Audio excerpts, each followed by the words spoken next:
Estamos começando o programa Viva Mais, o seu programa de saúde.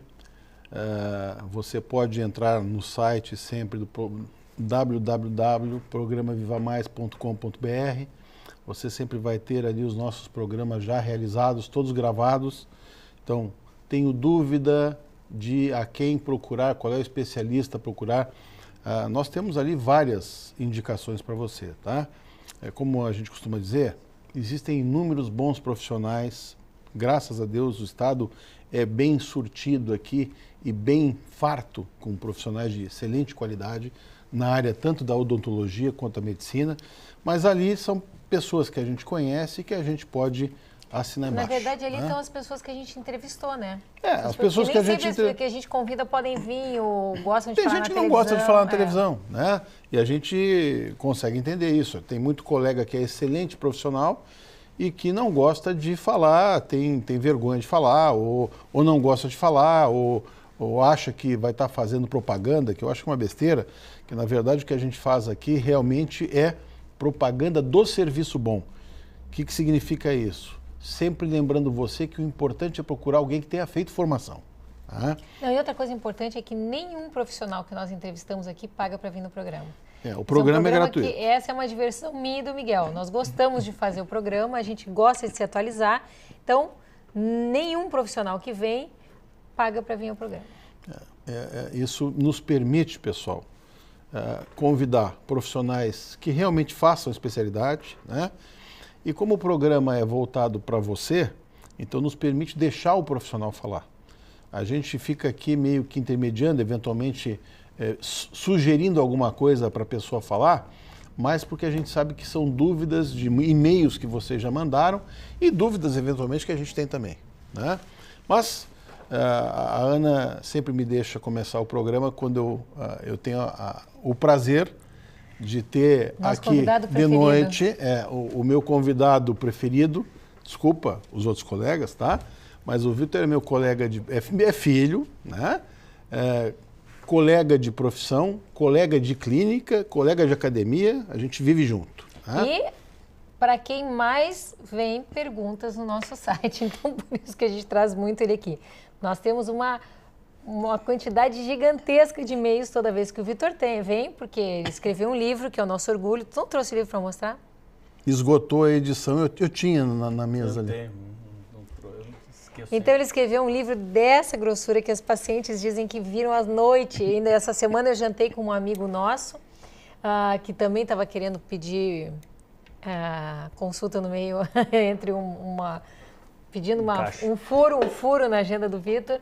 E ela dizendo, não, eu leio o livro dele quase toda noite, para mim é que nem olha, leio todo o tempo, viro a noite lendo, adorando o livro do Vitor. Quem não conseguiu tem que esperar vir a nova edição.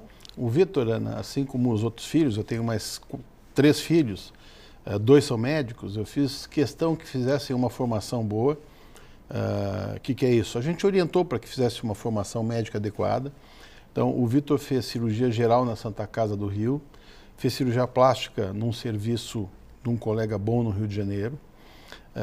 Depois a gente foi colega de nutroendocrinologia com o Dr. Laí Ribeiro, vocês já sabem disso. Hoje em dia nós somos colegas de nutrologia.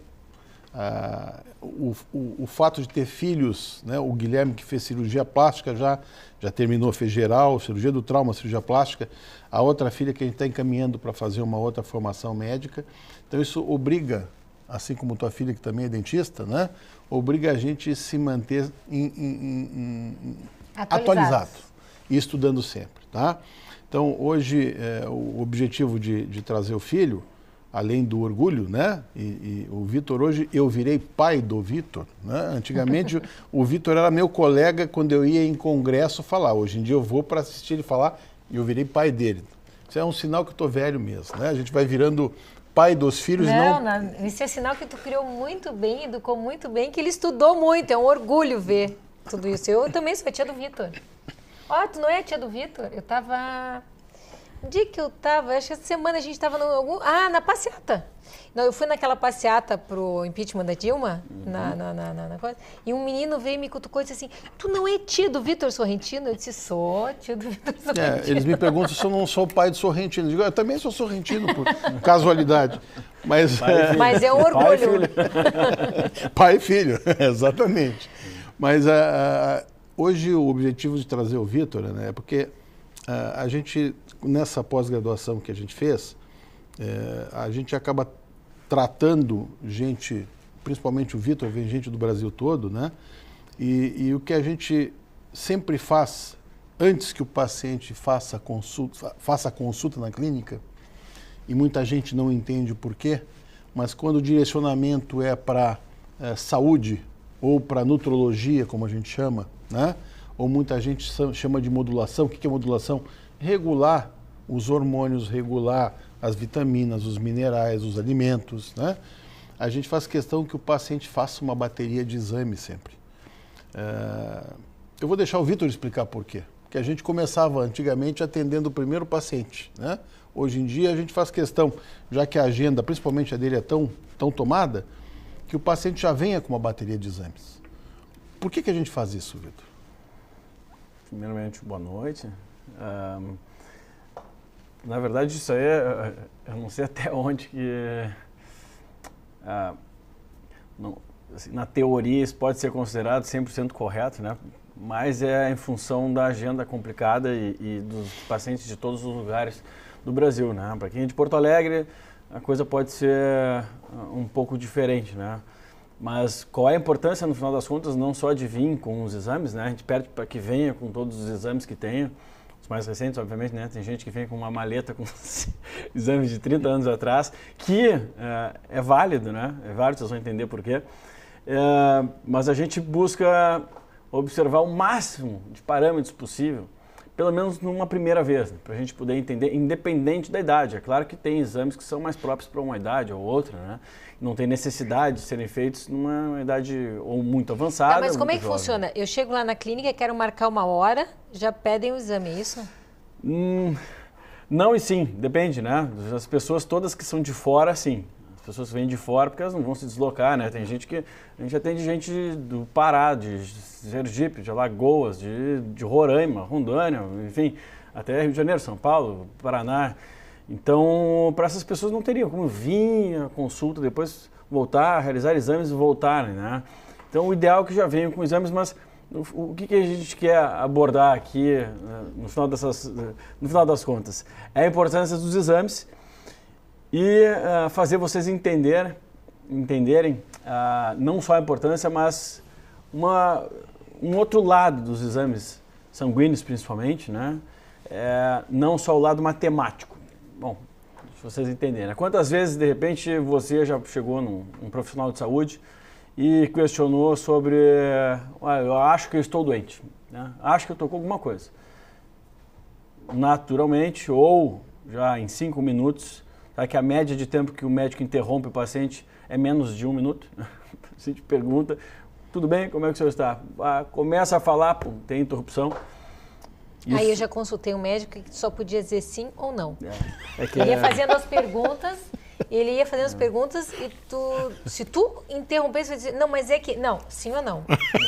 É que o sistema está todo errado, sério? Né? O profissional de saúde que trabalha pelo SUS, eu não sei exatamente quanto, mas imagina que o cara estudou 6 anos, gastou em livros, em estudos, né? O SUS deve pagar o quê por consulta? R$15? Não, paguei bem cara a consulta. O sim, não, eu paguei mas bem cara a consulta. Aí, claro, é uma outra história, né? E tem uma outra gama de profissionais que trabalham por convênio, né? Que ganham ali R$30, R$40, não estou colocando isso como uma coisa muito pequena, né? Mas eles acabam tendo que fazer número. E isso é extremamente ruim. Porque como é que a gente vai conhecer a pessoa, né? A gente não tem como conhecer a pessoa em 5 minutos de conversa. Ou até o convênio obriga ele a atender, né?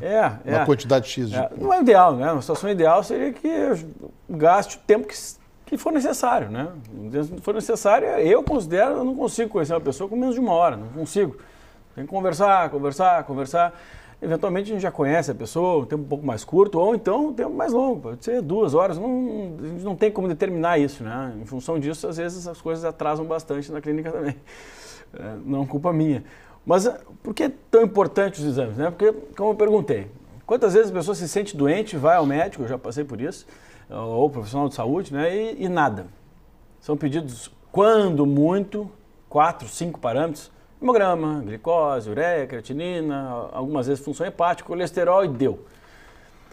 O que eu consigo ver com esses exames? Nada. Nada. Absolutamente nada. Se tiver alguma coisa ali mais ou menos alterada, a tendência é o profissional, infelizmente, falar, olha, isso não é nada, isso é uma virose, alguma coisa. E aí as pessoas perdem muito tempo buscando, porque muitas dessas pessoas vêm sofrendo há muito tempo, né? Muito tempo buscando, vai num, vai no outro, e os exames são sempre os mesmos, são sempre a mesma coisa. Só que, por que a maioria das pessoas se encontra na normalidade desses exames, né? Bom, aí remete mais a coisa mais antiga aqui, né? Quem estipulou o que é normal, o que não é normal desses exames, né? É uma coisa que a gente não questiona, e durante a nossa formação na faculdade, a gente também não questiona isso. Simplesmente, como é que eu aprendi na faculdade a ler exame? Ninguém me ensinou. Simplesmente eu sabia que se tivesse alterado o colesterol, tinha que dar o remédio X. O do rim, tinha que dar o remédio X, podia ser tal doença. O médico é treinado para ser uma máquina, né? A pessoa chega, ele identifica meia dúzia de palavras, sintomas, sinais, identifica, examina. Se ele não enquadra a pessoa numa doença, ele não consegue fazer nada, não sai do lugar. Não está doente, não tem o que fazer, né? Então, os exames a gente acaba aprendendo, na realidade, na prática. Depois de aprender quando alterada uma coisa ou outra, qual é a doença respectiva, que combina com aquele sinal, aí eu olho no papel e vejo, bom, se o normal disso aqui é de 10 a 20, não questiono, não sei nem quem que inventou aquilo ali. E isso é uma prática comum, né? E o que é o 10 a 20? Né? E o que é o 10 a 20? Então vamos entender aqui, assim. Tem parâmetros que a normalidade vai de 200 a 1000. O que é bom, será? É 200 ou 1000, porque eu não posso considerar uma pessoa com 200 uma coisa igual a uma pessoa que está 1000, né? Esses exames, eles foram estipulados por cálculos matemáticos. É uma curva, que a gente chama de curva de Gauss, onde se enquadram ali praticamente 96% de quem faz exame. Então, vamos entender de novo. A cada 1 milhão de pessoas que fazem aqueles exames, o laboratório tem que ter como parâmetro de normalidade, daquela faixa de normalidade, o que enquadre 96% dessas pessoas. Ou seja, quase 2,5 fica para baixo do exame, ou seja, dos 200 a 1000 ficaria abaixo de 200, e 2,5 fica acima de 1000. Mas quem disse que isso é bom ou isso é ruim? Isso é a média. Isso sabe. Isso é estatística. É matemático. É matemático. Né? Vamos concordar aqui. Não quero saber se é bom ou se é ruim, quero saber qual é a média. Então a gente parte para um exemplo prático aqui. Se eu for medir 200 a 1000, vamos colocar 200 a 800 normalmente é testosterona do homem. O cara que está com 200, ele é considerado normal. O 199 já... Não, aí, peraí, tem uma coisa errada. O 800, normal. 801, não, já está fora. Agora, em 800 a 200 é muita diferença. O cara que está com 200 de testosterona, o homem, por exemplo, ele está com sérias dificuldades. Sempre. Não é eventualmente, não é por acaso. O homem sempre vai estar com dificuldades. O homem é um ser que foi feito para ter um nível hormonal elevado de testosterona. Eu me lembro quando eu saí da faculdade, a normalidade de testosterona ia quase 2.000. Está acontecendo. A média está baixando. As pessoas estão baixando os níveis hormonais, não só porque estão vivendo mais, mas também porque estão sendo mal cuidadas, né? Então, os níveis hormonais estão declinando, as pessoas estão ficando cada vez mais doentes, e quem faz exame, esses mais aprofundados, são os doentes. Então, muitas vezes eu tenho um parâmetro ali do doente. Por quê? Porque o laboratório vai fazer a média com quem? Com quem faz o exame. Quem pede testosterona? Com 20 anos, com 30? Ninguém. Pede com o cara de 50. Então eu tenho uma média para o cara de 50. Ou de 60, ou de 70. E aí se por acaso eu pedir, solicitar um menino de 20 anos, e ele tiver com 200, é um absurdo, né? Porque nessa época ele deve estar no ápice hormonal dele, ele está normal. Então os exames, na verdade, eles são bons guias, né? Desde que a gente saiba olhar criteriosamente eles. Entender, é uma coisa boa? É bom que ela esteja alta. É uma coisa ruim? É bom que ela esteja baixa. Dentro dessa janela, que às vezes é imensa. Eu vou só te cortar um pouquinho, Vitor, só para exemplificar. Uma coisa que é muito engraçada, se a gente pedir para dosar chumbo, o laboratório vai dizer que vai de 2 a 8 nanogramas por ml. Daí tem paciente que tu pede para dosar chumbo, ele chega lá e diz, doutor, eu estou insuficiente em chumbo, que eu estou com... Eu digo, infelizmente, que o ótimo seria não ter nada, que chumbo mata. Chumbo produz uma doença que se chama saturnismo, tira cálcio dos ossos. Então eu não quero ter, eu quero ter 0. Mas como na população se encontra de 2 a 8 e se aceita como natural, quer dizer, nem tudo que é natural é bom, nem tudo que é natural é normal. Então se aceita que se ele tiver com 2 ou com 8, ele está bem. Na verdade, o ótimo é não ter nada. Então quem é que tem que saber a cifra ótima? É o médico. Mas o que o Vitor falou é verdade. Por exemplo, eu não me lembro de ter tido aula de laboratório com nenhum laboratorista. A gente foi ter aula depois, na pós-graduação com o Lair, para justamente saber.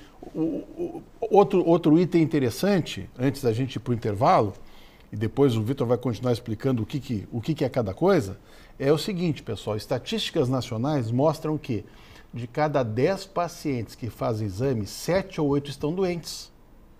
Então, quando eu faço a média de alguma coisa onde a maioria está doente, e eu estou na média, eu estou na média da maioria.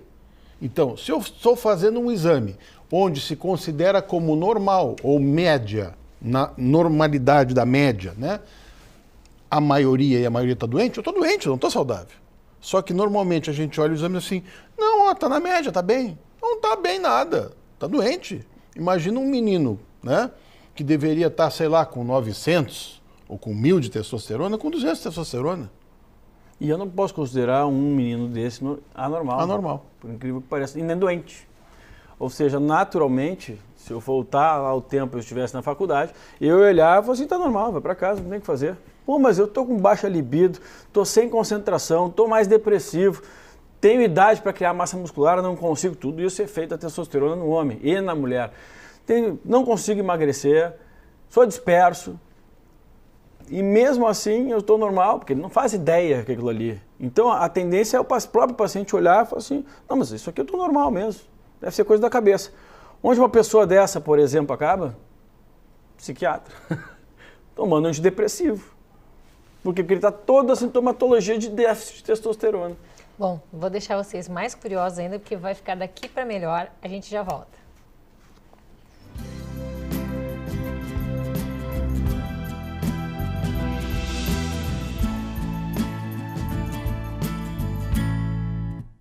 Seu sorriso está sempre com você. Ali no bairro das Três Figueiras, o Centro Odontológico 590 reúne o melhor para o seu sorriso ficar perfeito. Tratamentos com tecnologia e os produtos mais modernos do mundo. Profissionais especializados, capacitados e treinados em todas as áreas da odontologia. Atendimento personalizado, com carinho, respeito e preço justo. Liderado pela doutora Ana Paula Sorrentino Delvaux, pós-graduada em implantodontia e prótese, o Centro Odontológico 590 ainda reúne doutora Larissa Leite, especialista em odontopediatria, doutora Gisela Grande, especialista em cirurgia bucomaxilofacial, doutora Catra Itápia, especialista em endodontia, doutora Karine Betiol, especialista em periodontia. Seu novo sorriso está no Centro Odontológico 590, Avenida Carlos Ruber, 590. Opa, churrasquinho com os amigos, hein? Muito bom. E aí, vai uma costela saborosa ou aquela picanha suculenta? Oi, amor. Amor, a Duda tá insistindo no cachorro de aniversário. Pensa nisso. Ai. Cachorro precisa de espaço, hein? Quem sabe uma bicicleta? Opa, churrasquinho com os amigos, hein? Muito bom. E aí, vai uma costela saborosa ou aquela picanha suculenta? Oi, amor. Amor, a Duda tá insistindo no cachorro de aniversário. Pensa nisso. Ai. Amor, Oi, amor. Cachorro precisa de espaço. tomei uma decisão. Quem sabe uma bicicleta? Ué, e churrasco?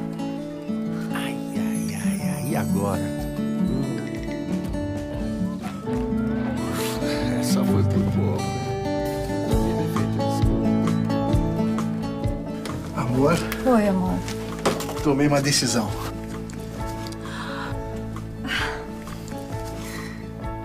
Ué, e churrasco? Ai. E agora? Essa foi por pouco, hein? A vida é feita de escolhas.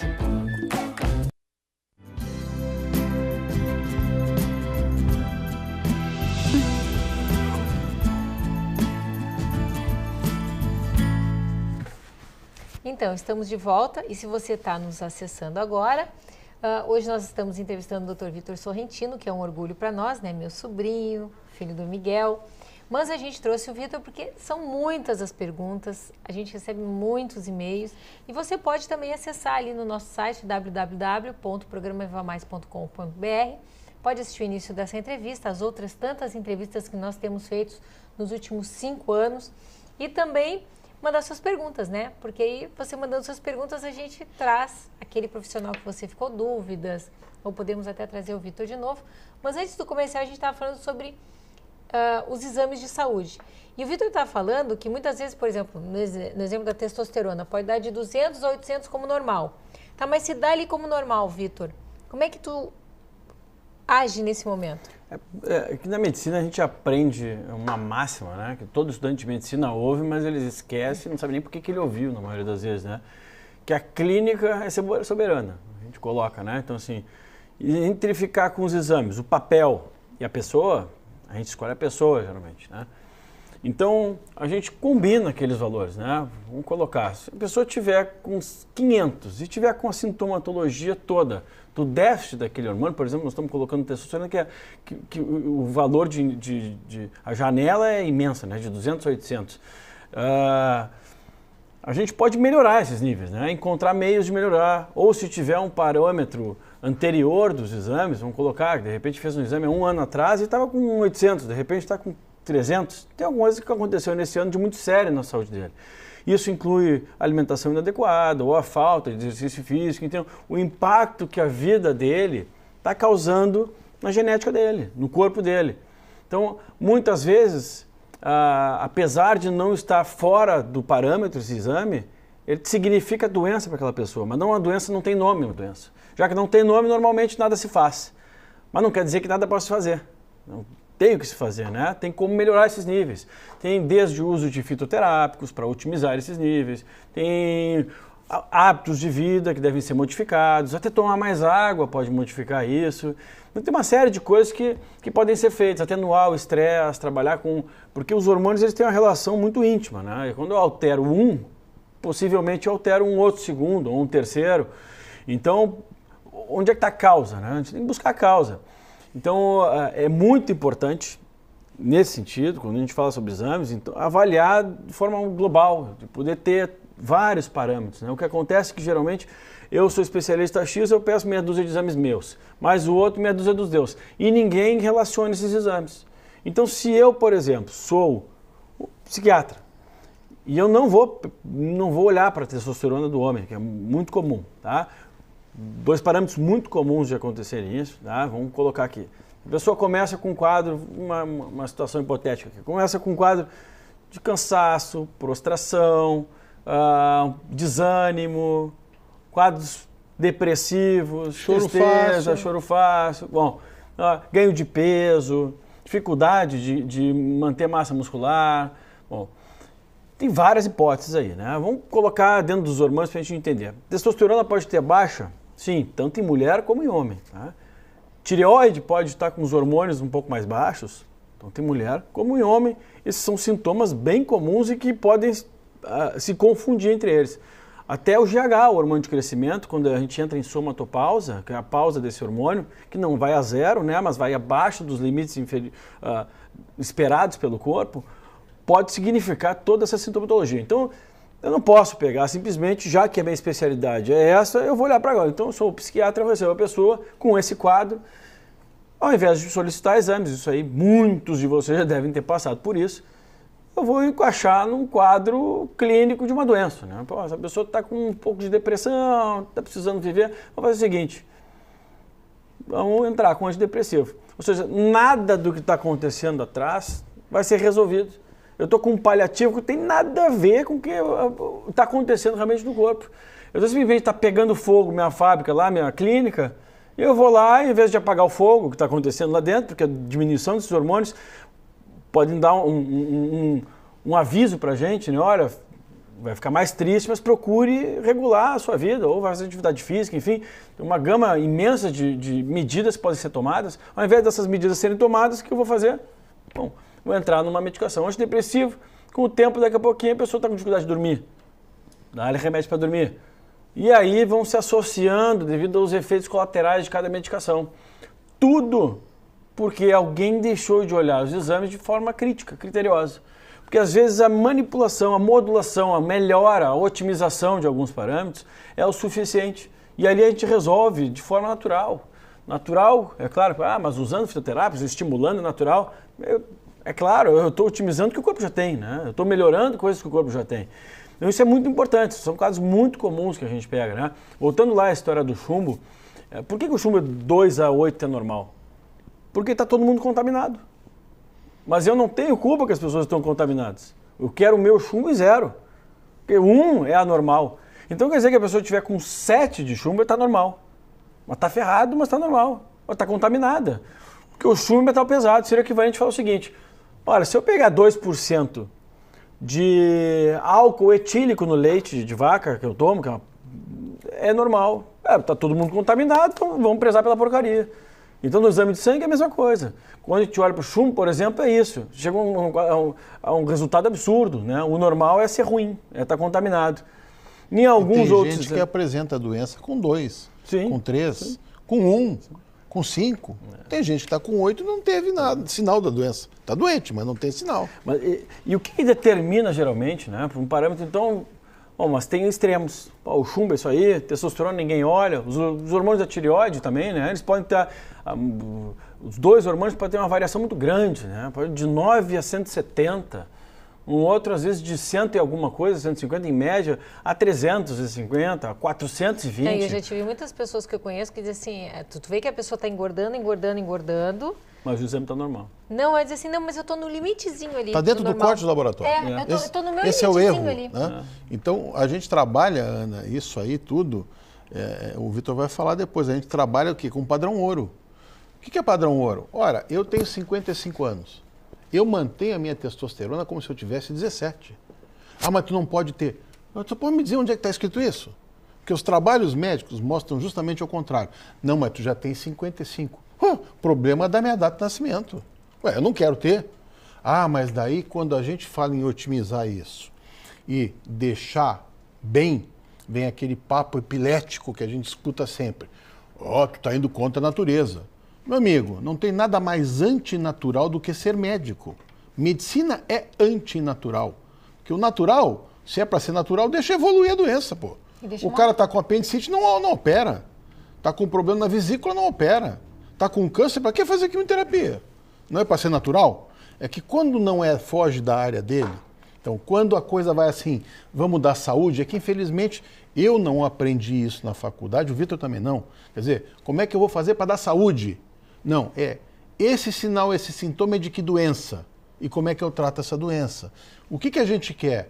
Padrão ouro, quer dizer, o que seria o ótimo? O Lair Ribeiro costuma falar isso sempre. Tu vai no oftalmologista, tu pede para enxergar que nem um cara de 50 ou um guri de 20. Tu quer enxergar que nem um guri de 20. Mas teus hormônios tem que ter 50? Onde é que está escrito isso? Pior, Ana, eu falava isso, tu sabe disso.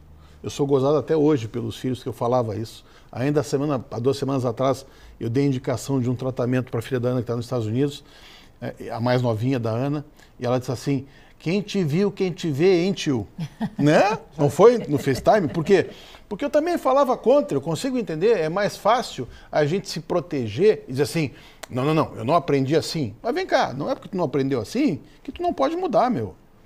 Quer dizer, eu acho que a inteligência, infelizmente a minha não é tão boa, que só fui mudar com 52 anos de idade, né? O Vitor é muito mais inteligente e quem está indo para esse lado da medicina que é da saúde é muito mais inteligente do que eu fui. É que é uma coisa muito moderna agora, né, Mi? Na nossa época não se falava sobre isso, né? Mas, infelizmente... Não tinha dados, né? Não tinha dados apropriados. Hoje a gente tem muito dados, né? É muito dado. O que o meu pai coloca aqui, às vezes a pessoa fala assim, mas como assim, testosterona de 17? Não, é que realmente o que já é aceito pela comunidade europeia de urologia, americana e a brasileira também, é que há necessidade e não há riscos, desde que feita de maneira adequada, né? da reposição hormonal no homem, né? Então, no homem a gente tem um campo aberto aí. Olha, os principais suplementos, remédios, né? Que não são remédios, hormônios que fazem regulação do homem para andropausa, ou seja, para a reposição da testosterona, estão em falta no mercado. Tal é a procura hoje em dia, porque o cara fala pro amigo, fala pro outro. Fala assim, e quem falava mal hoje em dia não fala mais mal, né, Vitor? E tem assim, as sociedades que eram contra, hoje em dia não são mais contra. Até um ano e pouco atrás, a gente sofria porque dizia assim, os fulanos estão fazendo isso. Hoje em dia, as sociedades que eram contra se deram conta que o negócio é bom e que os trabalhos atuais mostram que é bom. Quem eu já ouvi falar assim que não é da área, mas aí se eu repuser testosterona, o meu corpo vai parar de fabricar testosterona. Isso é importante, né? Porque, eu vou fazer essa pergunta porque já me fizeram. Não, isso é muito importante, claro. Depende de como é feito, né? Então, se eu entregar uma quantidade, por exemplo, vamos pegar o caso do meu pai, que é mais fácil aqui, tem 55 anos. A curva dele de testosterona já está lá embaixo. Posso tanto ajudar ele a produzir, tentar ficar estimulando a glândula dele, talvez isso seja mais antinatural, porque eu vou estar forçando a glândula a produzir. Se ela tiver a capacidade, ela vai produzir, é bem provável que não vai conseguir produzir muito. Como eu posso modular e ajudar o corpo dele? Então ele produz 200, eu dou mais uns 600 através de um gel, ou mesmo de injeções, né, semanais ou quinzenais, enfim. Ou então eu posso repor 100%. Né? Hoje, os trabalhos endossam que não há aumento de risco para nenhuma doença, bem pelo contrário. Baixos níveis de testosterona aumentam o risco de morte no homem. Estou dando um exemplo no homem, mas vocês podem ter certeza, mulheres. Né? A mesma coisa acontece com os hormônios femininos. Quando eles declinam, que eles vão embora, cada um executa 400, 200, 300 funções. Essas funções vão por água abaixo. Alguém vai pagar o pato por isso, né? A mesma coisa acontece no homem. Só que já que no homem não teve toda aquela problemática de erros de estudos na reposição feminina, né, que ficou estigmatizada no passado por erros, né, que as pessoas, ao invés de os médicos ou os laboratórios farmacêuticos entregarem os hormônios femininos, tal a bioquímica do corpo, uma das primeiras tentativas foi com um remédio que chamava, posso dizer o nome, um remédio hormônio de égua. Ainda é égua. vendido, né? Que é a hormônio de égua. Urina de égua prenha, né, cristalizada. É impossível imaginar que um hormônio de uma égua prenha vai dar certo numa mulher. Então, alguma parte dos efeitos a pessoa sentia, mas teve, claro, como consequência, aumento de casos de câncer e tal. Então, isso ficou marcado, né? Como o hormônio causa isso. Não é que o hormônio causa isso. Até hoje eu falo sobre reposição hormonal para as minhas pacientes, tem umas que dizem assim, mas isso causa câncer, isso é né? Contra. É engraçado, porque é o seguinte, né? O cara é contra o hormônio, mas o cara prescreve o anticoncepcional. Será que ele esqueceu de ler a bula do anticoncepcional, que lá é hormônio? E pior, não é nem o hormônio que ela fabrica. É remédio de hormônio, né? É alguma coisa parecida, né? Então, eu, como base geral, eu falo para as pessoas, falo para você, profissional de saúde está ouvindo, e falo na cara de qualquer médico. Tu não pode falar que é contra o hormônio se tu prescreve anticoncepcional. Está sendo ou ignorância, ou é burrice, ou então esqueceu de ler. Não é possível uma coisa dessa. Se eu receito um hormônio, eu não falo que eu sou contra. Então eu sou contra a reposição hormonal depois do envelhecimento, tudo bem. Aí tudo bem. Sou contra porque eu não estudei suficientemente para entender como se faz uma reposição e como isso pode ser benéfico para o corpo. Né? Vou colocar num parâmetro de comparação, que é coisa tão absurda, que se a gente colocar uma escala de 1 a 50, de valores aqui, de risco, reposição hormonal feita do jeito errado. Tá? Reposição hormonal com remédio de hormônio, entrando por via que não é para entrar, que é pela boca, feminina, aumentaria no número 8 o risco de câncer. Sabe quanto que aumenta o cigarro o risco de câncer? 30. Obesidade, 35.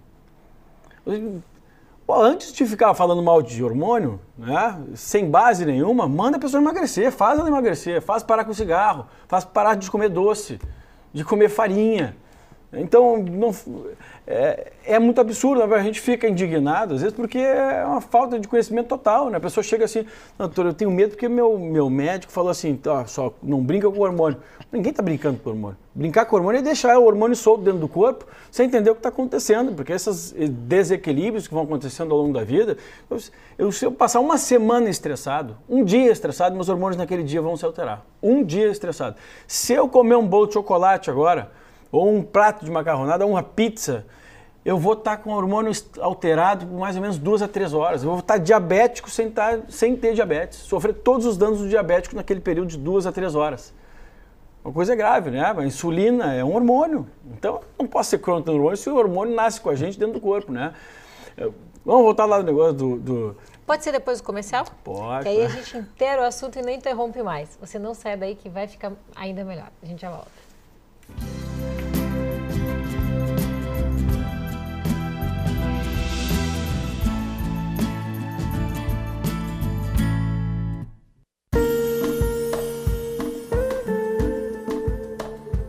Cirurgia plástica é um instrumento para a busca da felicidade. Toda vez que nós temos uma maior harmonia entre corpo e mente, nós temos uma pessoa feliz. Pequenos defeitos que nós herdamos quando nascemos, como uma orelha de abano, um nariz adunco, uma mama que não tenha se desenvolvido de forma apropriada, assim como outros pequenos defeitos que vamos ganhando com o envelhecimento. Rugas, sobras de pele, gorduras mal localizadas, são todos possíveis de serem melhorados pela cirurgia plástica. Importante lembrar, quando você quiser fazer uma cirurgia plástica, procure um médico que tenha 6 anos de medicina, 3 anos de cirurgia geral, mais 3 anos de cirurgia plástica, que seja reconhecido pela Sociedade Brasileira de Cirurgia Plástica e que seja reconhecido pelo Conselho Federal de Medicina.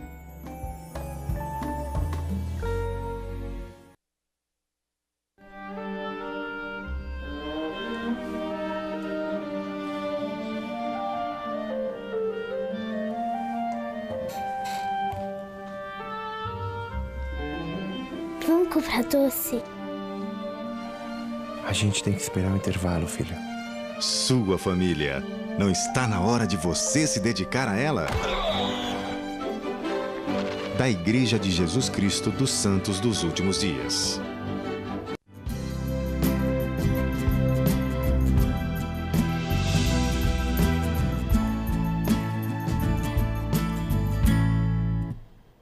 Então, estamos voltando e a entrevista hoje é com o Vitor Sorrentino, meu filho querido. E a gente estava falando sobre taxas de laboratório, né? E por que a gente encara de forma diferente e vê de jeito diferente. Antes de passar de novo para o Vitor, eu só queria completar aquilo que ele estava falando, porque, pessoal, é o seguinte, muitas vezes não adianta eu estar produzindo alguma coisa num valor dentro do que o laboratório citou como natural, já que o corte do laboratório é muito grande. Eventualmente, para mim, aquela cifra não está adequada. Por quê? Porque eu estou sofrendo desvios. Então, por exemplo, né, o Vitor tinha citado testosterona, para ficar mais claro para você.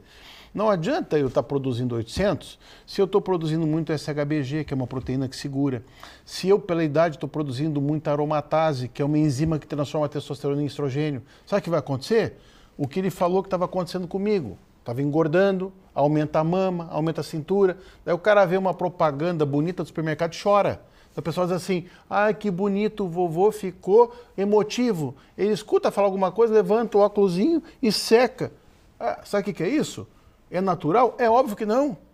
Não estou dizendo que o cara precisa dar tapa nos outros. Não, mas é natural isso do homem? Quer dizer, o cara vê um cara com um cachorrinho na beira do Guaíba, propaganda do supermercado, o cara chora. Porra. O que falta depois disso, né?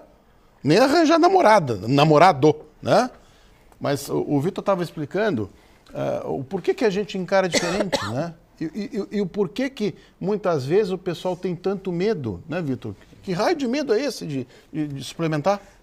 No intervalo aqui, a Ana levantou uma questão importante. Ela fez uma última pergunta, não sei se ficou claro para vocês. Então, se eu entregar para o corpo, ele para de produzir, depende do quanto que eu entregar e da forma que eu entregar. Se eu quiser que o par... Não adianta nada eu ter o corpo produzindo 200 e não subir disso, e eu ficar esperando, não, vamos que um dia não vai subir nunca mais, pô. O declínio hormonal acontece assim, né? Opa, daqui para cá mais fácil vocês entenderem. Acontece assim, mas esperado que não, vamos esperar ele subir. A pessoa vai passar ferrada um tempão esperando, achando que vai subir um dia. Não sobe. É uma coisa que eu esperar uma mulher menopausada, não vamos mais entregar os hormônios dela, porque ela pode parar de produzir. Pela mulher não acontece, de fato, ela para de produzir de maneira alguma. Mas imaginar que a mulher vai produzir quando?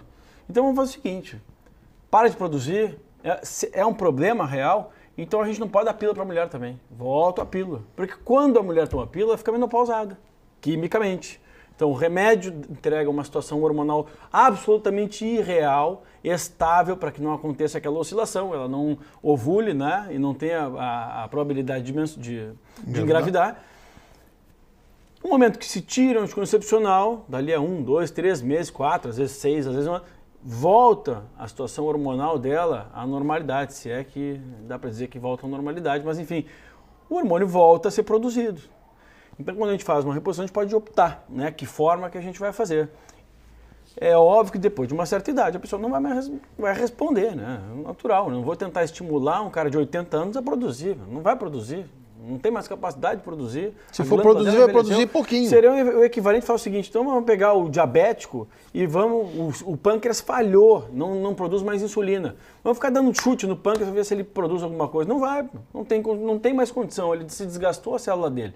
Né? Então os exames, quando a gente olha, de maneira criteriosa, a gente acaba descobrindo que, por isso, uma avaliação completa, né?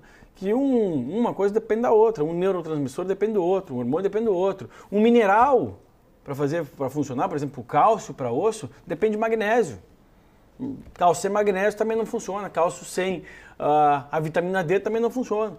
Então tem parâmetros que a gente acaba sendo um pouco mais rígidos, né? Testosterona é um deles. Os hormônios da tireoide também são muito importantes, avaliar de forma um pouco mais criteriosa, porque uma pequena oscilação, às vezes, faz com que uma pessoa, em 6 meses, vamos aguardar para ver o que está acontecendo, 6 meses ganha 10 quilos, e para tirar 10 quilos de novo? A função que é, né? Se é que vai ser identificado depois, porque às vezes a pessoa fica esperando, não, mas vamos esperar isso aí ficar doente, e a pessoa mal, né? Por enquanto, então está engordando, toma um remédio para emagrecer, mas o problema não é o remédio para emagrecer, não começou a faltar remédio para emagrecer dentro do corpo. Da mesma forma que o homem começou a perder a libido, não está faltando os remedinhos para libido. Né? O que está faltando é o que ele tinha. Né? Ou a gente acha que é normalidade. Então, o normal hoje é, ao invés de descobrir a causa, né, entregar o remédio. No momento que a gente olha para todos os exames de forma ampla, a gente consegue relacionar uma coisa a outra e tem uma noção mais apurada do que pode estar acontecendo. E a gente tem tempo para melhorar uma ou outra coisa. Claro que tudo tiver ao nosso alcance. Por isso que existem as especialidades. Né? No momento que a gente identifica que tem alguma alteração mais importante, que cabe ao urologista, cabe ao endocrinologista, enfim, para isso servem as especialidades. Mas o ideal seria que, pelo menos, exames fossem solicitados mais exames, de forma mais ampla, né? A gente vê muito comum as pessoas solicitarem glicose. O que adianta pedir glicose para alguém? Não adianta nada. Glicose é o quanto de açúcar que eu tenho no sangue. Eu não sei se o meu corpo está mantendo aquele açúcar às custas de uma secreção absurda de insulina. A pessoa está quase ficando diabético. E aí eu só vou avaliar quando a glicose subiu 101. Bom, agora não tem mais chance de recuperar o pâncreas. Porque agora a insulina já não é mais suficiente. Então, quando a gente avalia uma coisa, a gente precisa de outra, né? Hemoglobina glicada, insulina. Outro parâmetro muito interessante é a vitamina D. Vitamina D é preço de banana, né? Para suplementar e de graça através do sol. Mas a vitamina D, a normalidade é de 20 a 80. Só que o grande problema é que quem está com 20, quem está com 30, quem está com 40, quem está com até 50, não tem parte da proteção que as pessoas que têm acima de 60 têm. Se a gente for avaliar por estudos, a gente tem estudos mostrando que só de a pessoa ter uma vitamina D, nível de vitamina D, acima de 60, ela tem 40% menos chance de infarto. Bom, custa alguma, isso é fazer prevenção, né? Não adianta, eu escrevo muito sobre vitamina D, né? Por vários comentários, né, nas redes sociais, ainda bem que a minha está normal. Mas quem disse que 20 é normal? Pô, tá normal, ainda está normal. Está normal, mas está horrível. Não serve para nada. O laboratório faz o seguinte, né? De 0 a 10 é insuficiente. De 10 a 20... Não, é insuficiente de 10 até 20, né? 20 acima de 30 seria suficiente. Só que assim, a gente teve agora há pouco tempo num congresso, aula especificamente com um colega que trata isso há muito tempo. Ele é um pouquinho mais radical, Vitor. Ele quer acima de 100. Mas simplesmente a maior se a gente for contar, não encontra ninguém. Ele é a maior autoridade de vitamina D. No Brasil, né? Simplesmente o Dr. Cícero é a maior autoridade de vitamina D do Brasil, né? Então a gente é um cara que só se dedica a estudar e a trabalhar com esse elemento, com esse hormônio, que a vitamina D é um hormônio. Eu não posso esperar, que é o que acontece às vezes, né? Eu não consigo falar algo acima dele, né? Naturalmente. Eu não tenho o estudo que ele tem sobre vitamina D. A gente utiliza para inúmeras situações e a gente sempre procura colocar na melhor faixa de normalidade, que seria acima de 60, acima de 40 no mínimo. Para ele, falou, está falado. Eu não posso pegar e colocar, não, mas o meu médico disse que ele está errado. Qual é a certificação do teu médico para falar sobre vitamina D se o cara é o cara que mais entende no Brasil disso? O cara só trabalha com isso. Não tem condição, ele vai ter que falar o quê? Vai ter que mostrar estudo para que negue aquilo que aquele médico falou. Né? Então a maioria fala, porque é fácil falar, né? Isso que acho que é um dos problemas. Grandes problemas, né? É assim, eu não tenho o que falar, eu não preciso provar nada para ninguém, eu vou lá e largo a informação. O hormônio causa câncer. A quantas pessoas que eu posso prejudicar com isso, né? Segundo, a questão da vitamina D, mesma coisa. Então, normal, eu posso estar prejudicando muito essa pessoa, porque se a pessoa tiver na família um caso de câncer de vitamina D acima de 40, já ajuda na prevenção de câncer coloretal, ou seja, de intestino, câncer de mama e câncer de próstata. Acima de 60, para infarto. É 100%? Não, não é 100%. Óbvio, nada é 100%. Isso não é matemática. Mas se eu posso fazer isso para ajudar como prevenção, por que eu vou ficar fazendo só exame? Uma coisa tão barata. Então, o mínimo que deve ser feito é que todos possam medir. E isso é a vitamina D porque está na moda, né? Porque vários outros elementos já foram, no passado, contextualizados na importância de estar com níveis ótimos. Magnésio, o próprio cálcio. Só que disto não depende só entregar aquele suplemento. Então, vamos pegar um desses multivitamínicos aí. Melhora? Pode até prejudicar a médio a longo prazo, né? A curto prazo tem alguns estudos mostrando que até essas porcarias de farmácia aí podem ajudar na prevenção. Mas a gente tem que entender aí que ou o médico ou até um nutricionista funcional, né, consegue equilibrar essa relação, ou então pode estar prejudicando a pessoa, né? Para mostrar que a coisa não é tão simples assim como parece, né? Testosterona, eu posso aumentar, a minha está baixa, então já que agora pode, não dá câncer, eu vou aumentar a minha. Dependendo da idade, do estágio que tiver a pessoa, o homem, eu posso aumentar junto o estrogênio. Aí eu sensibilizo a próstata, aí eu posso ter um problema em decorrência disso. Então muitos desses problemas que acontecem não são em decorrência da terapia, é ter feito de forma errada. É não saber como usar. A diferença... Para isso é que se faz uma pós-graduação. Para isso é que se estuda. Né? Então não é só dar. É isso que o Vitor está falando. Até porque, Ana, ele citou especificamente 1 ou 2 hormônios, né? Mas a bateria de exames que se pede, a gente avalia pâncreas, tireoide, fígado, rins, estômago. Coração. Né? Coração. Tá? E alguns fatores de risco. O que é fator de risco? A pessoa vai ter? Não. Mas se ele tem na família, para isso que a gente faz uma anamnese e pergunta, quais são as doenças que tem na tua família? Que a gente já falou, né? Na nossa, o que é? Coração?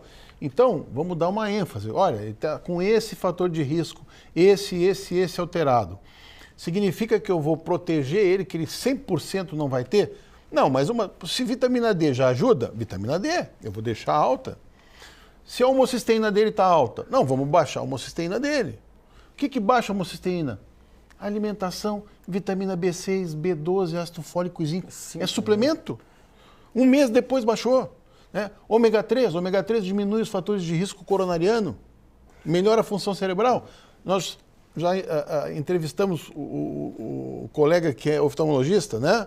o Quito, né? O que ele falou? Melhora até a lubrificação do olho. Então, é suplemento, por que não usar?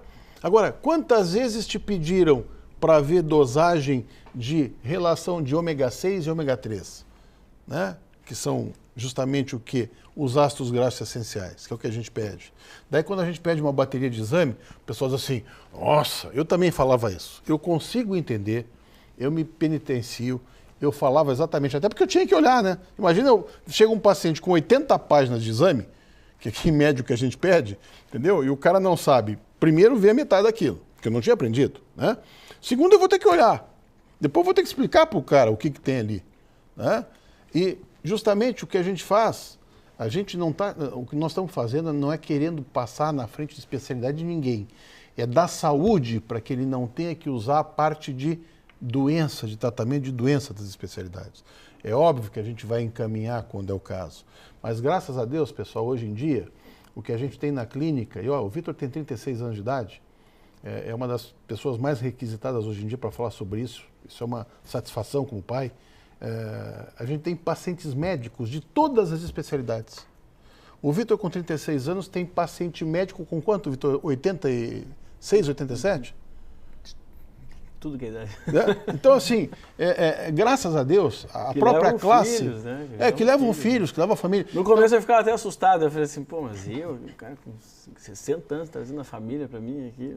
Mas sabe por quê? Porque o cara se deu conta, da mesma forma que eu me dei conta, gostaria de ter sido mais cedo, mas foi suficiente para encaminhar os filhos mais cedo, né?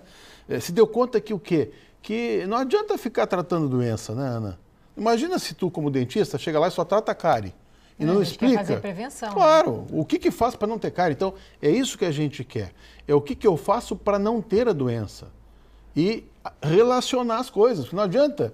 O que a gente costuma ver, e que eu costumava ver, e eu costumava fazer, é o seguinte: eu sei te dar esse remédio, se não for disso aqui, eu te passo para outro. Daí o outro só sabe ver isso aqui, e daí passa para outro. Chega no final, o cara passou por 10 colegas. Sabe quando eu pensei nisso? O dia que eu estava sentindo refluxo, né? Passei por alguns colegas e ninguém, assim, a maioria não quis nem saber o que eu comia e o que eu não comia, né? Refluxo deve ser isso, faça tal exame, faça esse exame. Então vamos fazer o seguinte, uma medida de mudança de hábito, tu faz o seguinte, na hora de dormir, tu dorme com a cabeceira elevada. Tá bom, né? Tempo depois, olhando entrevista na televisão, o médico se informa muito pela televisão e por revista, né? Infelizmente. O adequado seria para evitar os problemas articulares, né, na coluna, que são terríveis, geram dores horríveis e aí acabam em cirurgia muitas vezes. A pessoa deve dormir de lado. E eu falei assim, o que eu faço? Me ferro aqui ou me ferro ali? E essa falta de comunicação, né? Então eu dou um remédio, por exemplo, um omeprazol da vida, que vai prejudicar um outro sistema e esse outro sistema vai prejudicar o outro e eu vou usando só o efeito colateral. Quando eu vejo, acontece que nem eu recebi um paciente hoje, com 56 anos, tomando 6 medicações para ficar vivo e mal, se sentindo mal.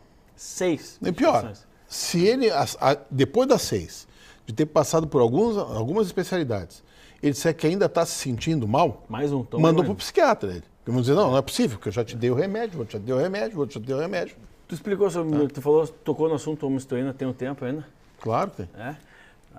A homosteína é muito importante, então a gente falar sobre ela aqui. Quais são as exceções desses exames de sangue para entender que o normal não é tão normal assim? O colesterol, por exemplo, é um ótimo exemplo. Né? O que acontece com o colesterol? O colesterol a gente não tem essa chance de, deixa a normalidade, tem que escolher. Foi baixando o nível.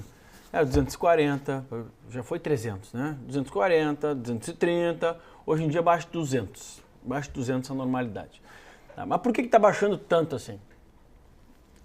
Obviamente, porque tem uma medicação que gera trilhões e que é vendida e hoje até o SUS está distribuindo aí. É um remédio para baixar colesterol. Se fosse no caso da vitamina D, tu nunca ia ver isso. Olha, tá para acontecer o dia que a vitamina D vai ser o normal só acima de 60. Não vai acontecer nunca, nunca. Não tem remédio nenhum, é um suplemento natural, custa o quê? Menos R$10 na farmácia? Não vai acontecer. Os laboratórios não fazem patente. Não fazem, não tem... Qual é o congresso que aborda isso aí? O congresso que a gente foi, que não tem nenhuma indústria farmacêutica bancando ninguém, que eu precisei pagar a entrada, que eu não ganhei a entrada, que eu precisei pagar minha passagem, porque não ganho passagem também. Quem é que vai me patrocinar para um congresso desse, né?